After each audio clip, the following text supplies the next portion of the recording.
Contact Entreprise vous présente Libreco.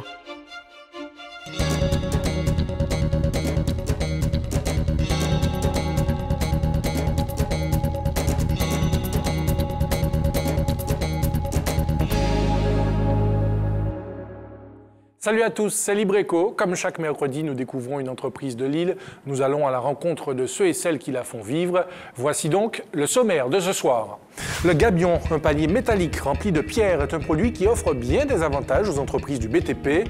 L'entreprise ENTP, portée par un chef d'entreprise dynamique, s'est spécialisée dans ce produit qu'il a nommé le Cubiroc. Seul à proposer un gabion pré-rempli sur le territoire, ENTP s'est vite imposé comme la référence sur le marché grâce à une équipe de professionnels tous motivés et impliqués dans le développement de l'entreprise. Sans oublier nos chiffres et données économiques de Lille. Vous êtes prêts? Nous aussi. Libreco, c'est parti! Créé en 2007 par Nicolas Etilé, le Cubiroc est esthétique et offre des domaines d'application très larges. Utilisé principalement sur les chantiers de soutènement, il offre de nombreux avantages aux entreprises qui ont choisi de l'utiliser. Présentation avec Anaïk Le Garec et François Brigitte. Créé en 2007 par Nicolas Etilé, ENTP propose aux professionnels du BTP un pur produit martiniquais, le Cubiroc. Réelle alternative aux constructions en béton, le Cubiroc est un panier gabion pré-rempli de pierres vibro-compactées. Cette évolution du gabion classique a été récompensée en 2008 par le prix de l'innovation technique au concours Talent Régional. ENTP est aujourd'hui le seul sur le territoire à proposer ce type de produit prêt à l'emploi. Et c'est au prêcheur, au pied de la montagne Pelée, que sont extraites les pierres qui composent le Cubiroc. Pour répondre aux besoins des entreprises de BTP, qui composent à 70% la clientèle d'ENTP, la fabrication du Cubiroc est aujourd'hui industrialisée. Nous recevons les cages de Macaferry de la métropole pliées. On installe la cage dans une table vibrante que l'on remplit à l'aide d'une goulotte. Et c'est cette goulotte qui remplit les paniers avec du 90-150, une pierre de 90-150, 9 cm de diamètre, 15 cm de diamètre. Vibrer tout ça, après on referme et vous avez votre Cubiroc. Un produit prêt à l'emploi qu'on charge sur un camion, après il n'y a qu'à soulever et poser comme un gros Lego en fin de compte pour monter les murs de soutènement. Cette industrialisation permet d'être très réactif mais aussi de répondre aux normes NF. Les pierres sont calibrées et vérifiées afin de proposer un produit qui correspond aux besoins des entreprises martiniquaises. Il y a beaucoup de domaines d'application. Aujourd'hui le Cubiroc, à peu près 70% des Cubirocs vendus sont faits pour du soutènement parce qu'on a une région très montagneuse en Martinique. On a beaucoup de besoins de soutènement, beaucoup de terres instables. On construit beaucoup à fond de colline, donc il faut récupérer de la surface. Pour avoir un ordre d'idée, un mur de 10 mètres de long sur 2 mètres de haut, on le fait en une matinée. Terrassement plus pose. Ça va très vite. Alors en comparaison, si on devait faire un mur en béton, on en a pour à peu près 15 jours. Ce chargement de 250 m3 est destiné à un chantier de la ville du Lamentin. Suite à un éboulement de la voirie, la municipalité a choisi de faire appel à Carib Moteur pour la réalisation du chantier. Carib Moteur utilise les Cubiroc pour cet ouvrage. On a démarré il y a de cela 2 jours et ils sont à peu près à 30-40% en pause. Donc ils vont très vite en pause. Nous on essaie d'assurer en termes de livraison pour se caler un petit peu aux cadences de pause. C'est un gain de temps et un gain économique pour le client, pour l'entreprise et pour les usagers. Et ce sont ces arguments qui ont poussé la SARA à utiliser le Cubiroc pour renforcer ses talus. Nous nous sommes arrêtés au Cubiroc sur la base d'une étude réalisée qui montrait que les Cubiroc avaient un temps de pause beaucoup plus court que les autres procédés. Ce sont des chantiers d'un coût financier relativement important, mais qui était quand même moins important que ce que l'on pouvait avoir avec d'autres procédés. Nous allons faire appel à la société ENTP pour d'autres opérations à SARA, puisque nous avons d'autres parois à renforcer, donc d'autres talus à renforcer. Et étant satisfait des opérations réalisées sur les premières tranches, nous allons poursuivre en cette fin d'année et également en début d'année prochaine. ENTP assure donc la production, la fabrication, le transport et la pose des Cubiroc. Avec un chiffre d'affaires d'1 200 000 €, la société souhaite aujourd'hui asseoir sa notoriété et se positionner sur le marché des architectes paysagers. Et pour aller plus loin, avec nous en plateau, le gérant de cette société entreprise Nouvelles Travaux Publics, M. Nicolas Etilé, bonsoir. Bonsoir. Et merci d'être avec nous. Alors d'abord, peut-être une question concernant la qualité de ce produit prêt à l'emploi, on l'a dit dans ce reportage. Comment peut-on l'évaluer réellement?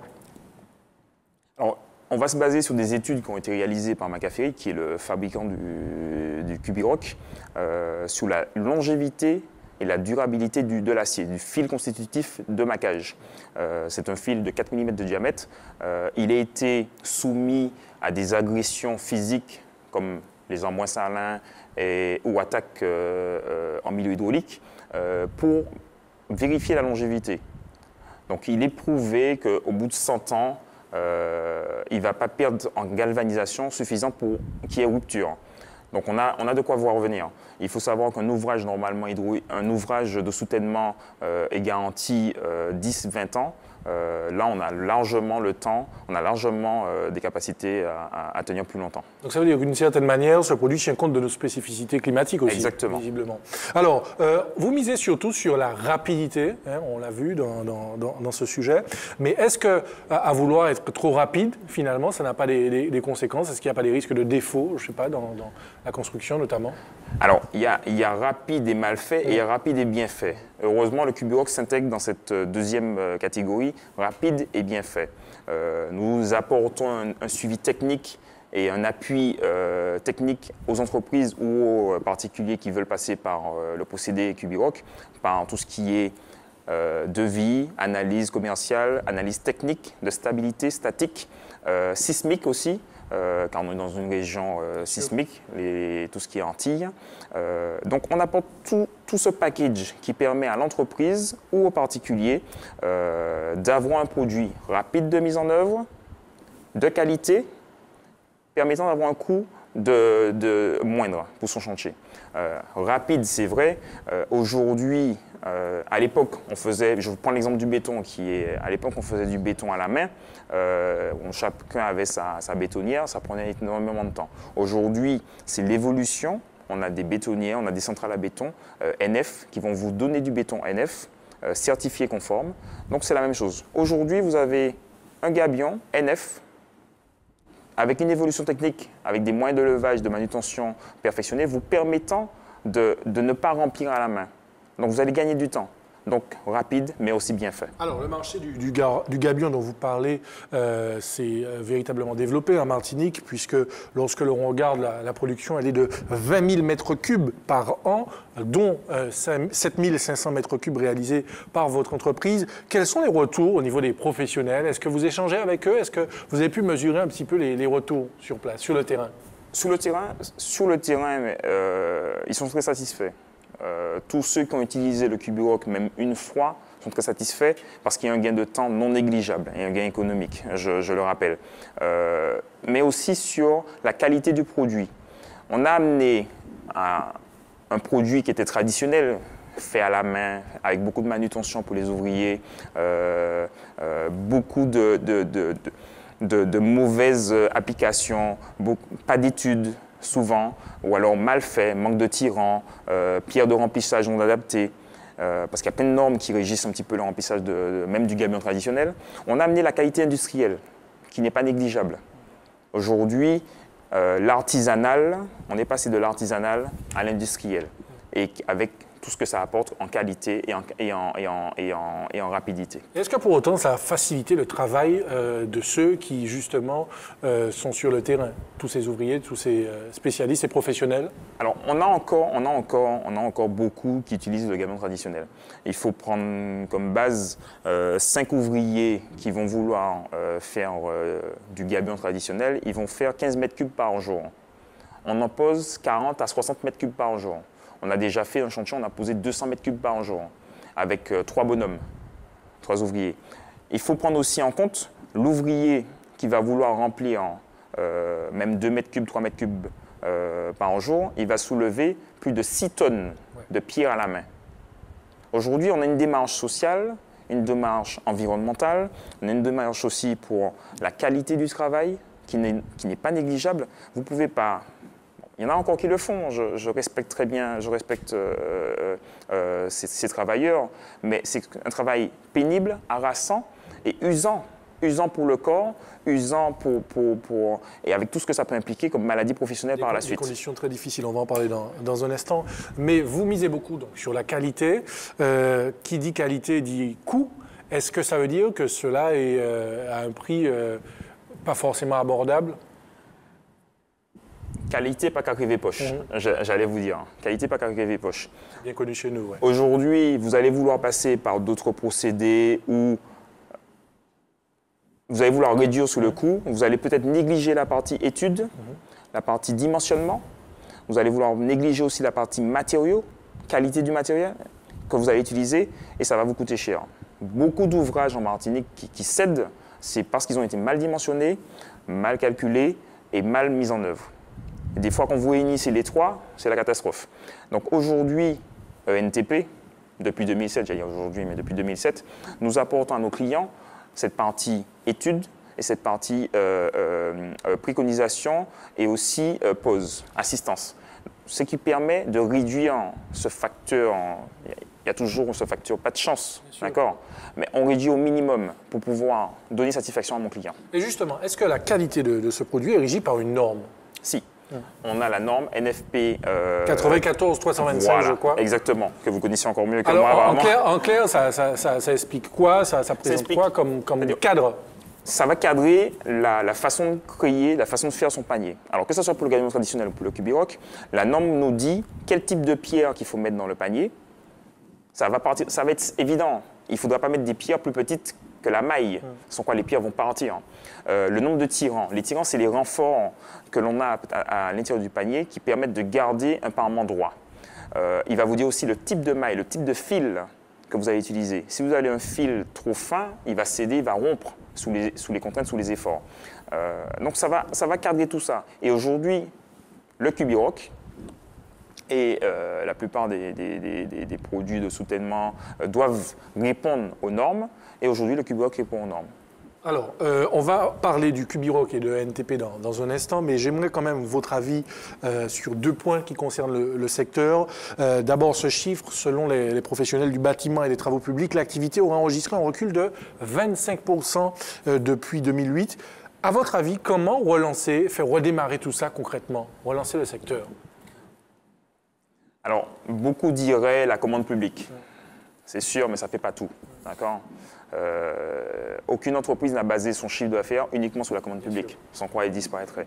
Je pense qu'il faut un sursaut, j'allais dire national, mais martiniquais, sur la création et l'investissement. Donc, ce n'est pas que les élus, comme c'est pas que les élus. certains. Ce ne sont pas que les élus qui doivent mettre la main à la poche, j'allais dire, ou à la patte. Mais il faut absolument que tout le monde réinvestisse. Donc, construire, si vous avez un projet de clôture, de trucs, investissez. Parce que ce que vous allez investir va entrer dans l'économie, va entrer dans le cycle, j'allais dire, et ça va donner du travail à vos cousins, à un voisin. Quand le BTP va, tout va. C'est bien connu, effectivement. Donc, il faut recommencer à construire ou alors rénover. Il faut recommencer à investir. Construisons, aménageons chez nous. N'hésitez pas. N'hésitez pas. De toute façon, quand on investit dans le dur, je l'appelle le dur, dans le bâti, c'est pas à perte. Et d'ailleurs, pour illustrer ce que vous dites un petit peu, lorsqu'on regarde le poids du BTP dans l'économie, on s'aperçoit que le nombre d'entreprises en 2011, par exemple, était de l'ordre de 14% et la création d'entreprises en 2012 était de l'ordre de 11%. Vous qui échangez un petit peu avec les professionnels du secteur, dans quel état d'esprit ils sont aujourd'hui? Morosité, un brin de morosité, un brin d'espoir parce qu'ils se disent que ça ne pourra pas aller pire. 2014 ne pourra pas être pire. Ils espèrent beaucoup 2014-2015. C'est vrai que depuis 2009, depuis les événements de 2009, on dit ça ira mieux en 2011, ça ira mieux en 2012. Puis on attend. On est en 2013, ça va toujours pas mieux. Il y a un sursaut, un léger sursaut en cette fin d'année, peut-être dû à l'approche des échéances électorales.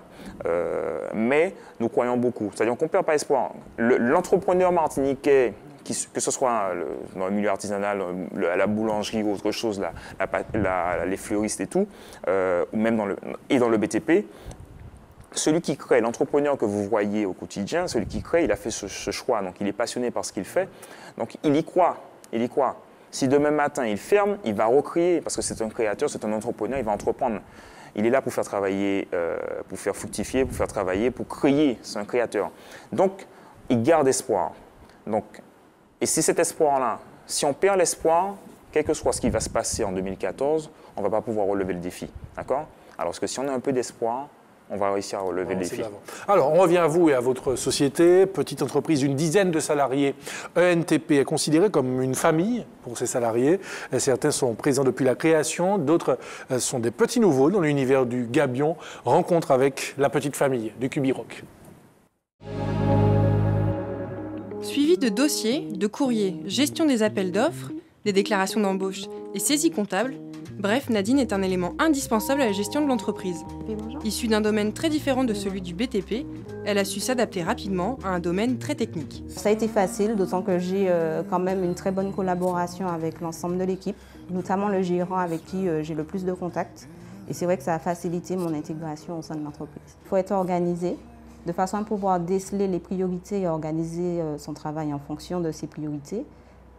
Savoir gérer les imprévus, parce que sur les chantiers, il y en a souvent. Donc il faut aussi pouvoir s'adapter parce que les tâches sont multiples et variées. Donc il faut quand même une certaine polyvalence. Alors ce qui me plaît, c'est justement une certaine autonomie, le fait de devoir prendre des initiatives.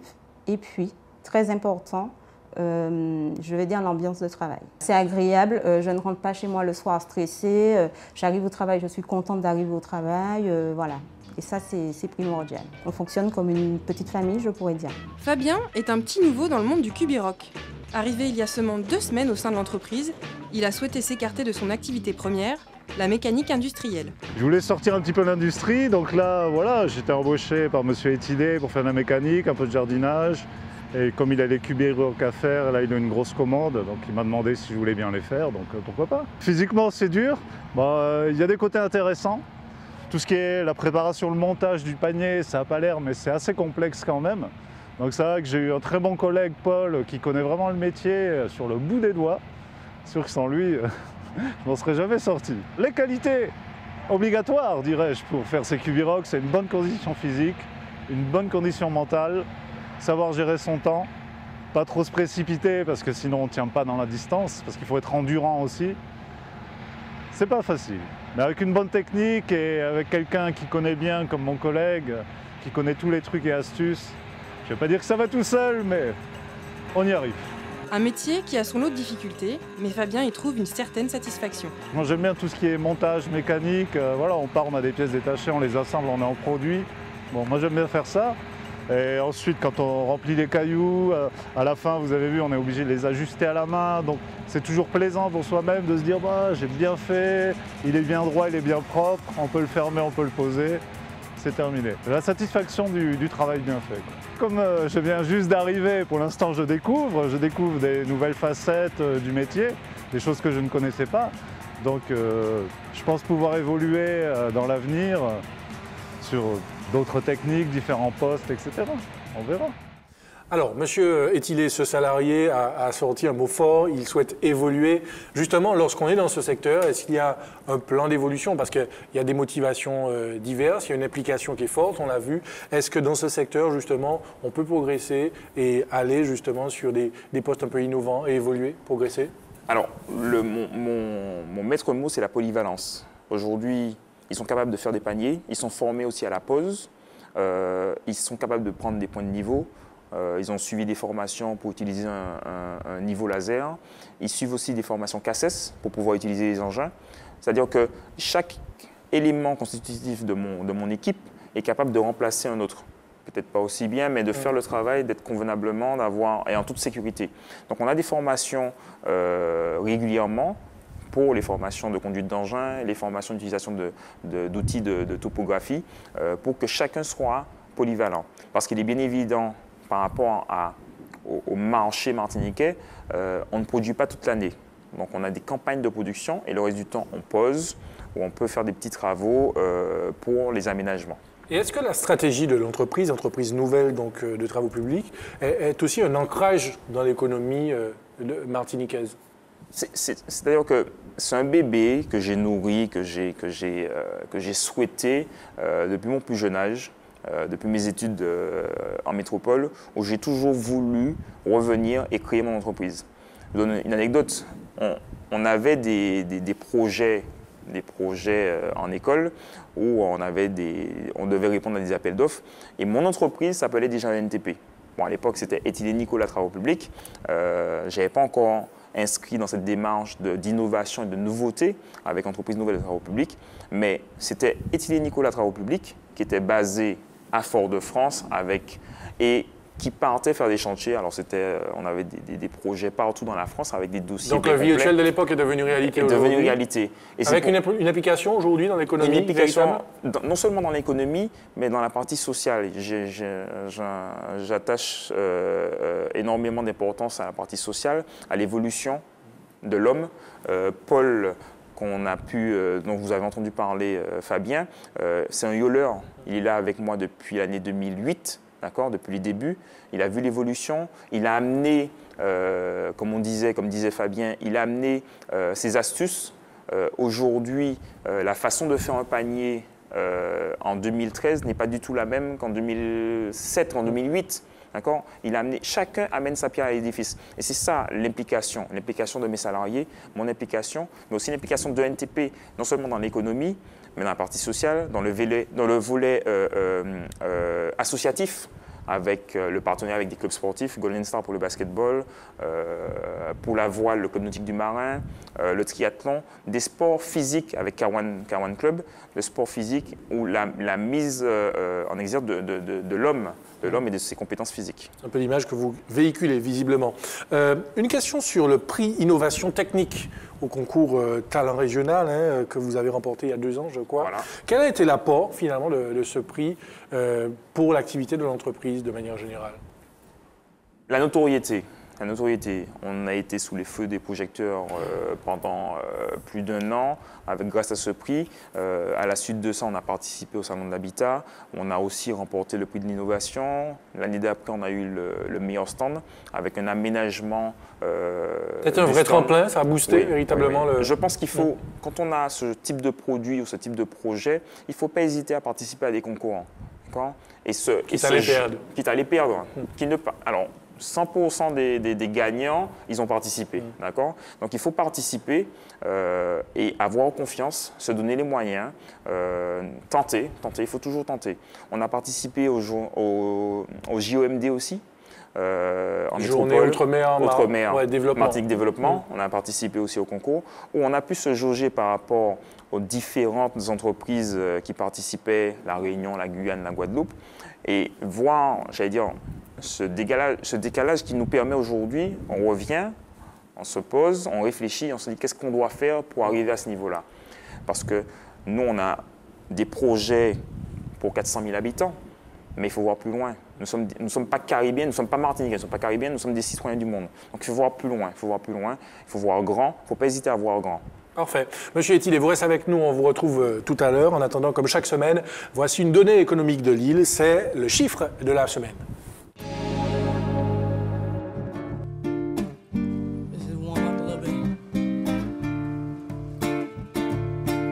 « 93 515, c'est le nombre de touristes de croisière qui ont fait escale en Martinique en 2012. Entre 2011 et 2012, le comité martiniquais du tourisme a enregistré une progression de ce chiffre de 127,3%, avec un nombre d'escales qui est passé de 71 à 120. Ce sont de très bons résultats qui viennent récompenser le travail de Madame Karine Roy-Camille et des collaborateurs qui travaillent à ses côtés sur ce secteur. En 2013, la progression devrait continuer puisqu'entre janvier et juillet 2013, le nombre de touristes de croisière a encore progressé de 7,1%. Reste à faire le plus difficile, organiser l'escale de Fort-de-France de manière que les passagers des navires aient envie de la quitter pour des visites attractives leur permettant d'effectuer des dépenses importantes. Tout à fait autre chose. Maintenant, le bon plan de la semaine. Tout le monde connaît la crêpe bretonne, mais chez nous, nous avons une crêpe originale à base d'ingrédients locaux. C'est la crêpe martiniquaise, découverte gustative avec Ronan Bonnec. La crêpe bretonne a fait le tour du monde, mais connaissez-vous la crêpe martiniquaise ? La Martinique a aussi sa crêpe authentique et originale, dont cette crêperie du François s'est faite l'ambassadrice. On a voulu, dès le départ, avoir une crêpe qui correspond au martiniquais. Donc la base, bien sûr, c'est la pâte. Donc on a voulu changer de la recette classique bretonne, ou à base de sarrasin, ou à base de froment, en créant quelque chose qui soit typique du pays.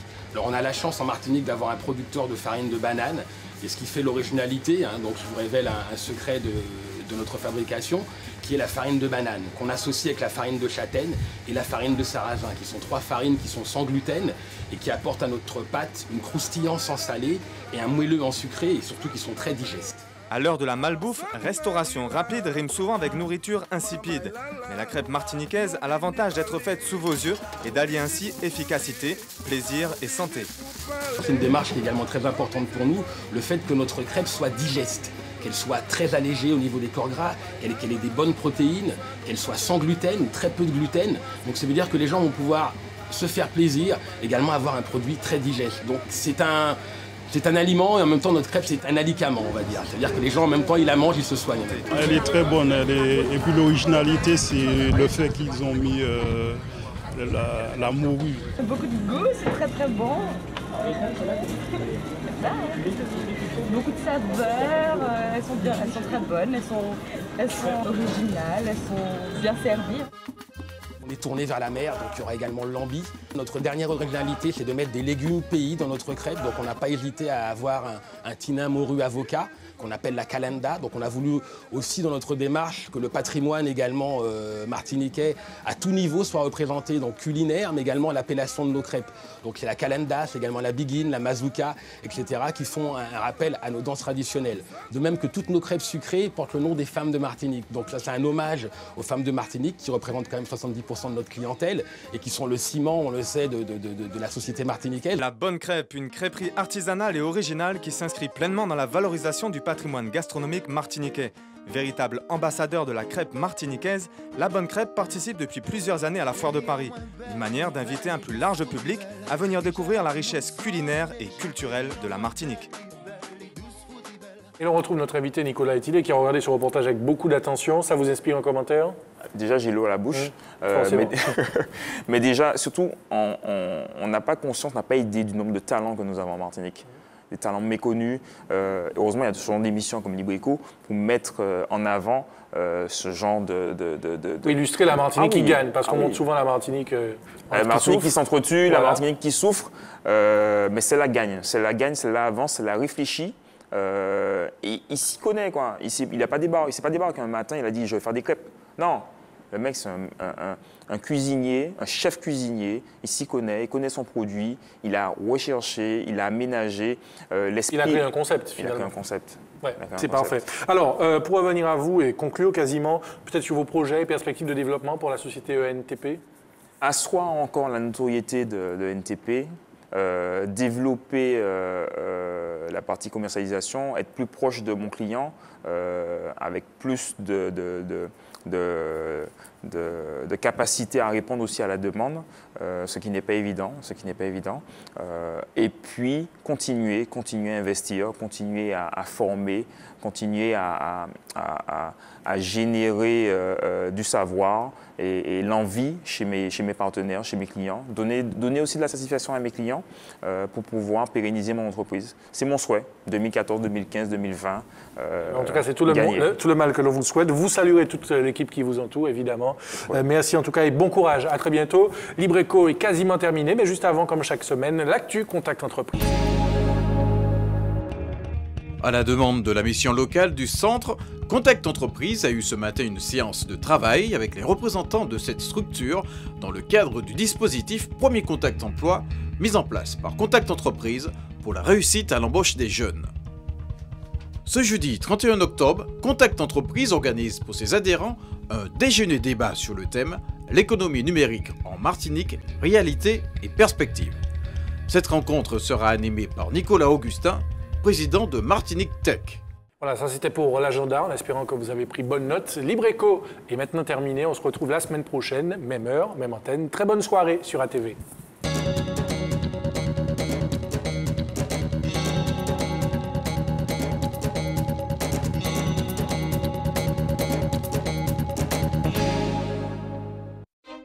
Contact Entreprise vous a présenté Libreco.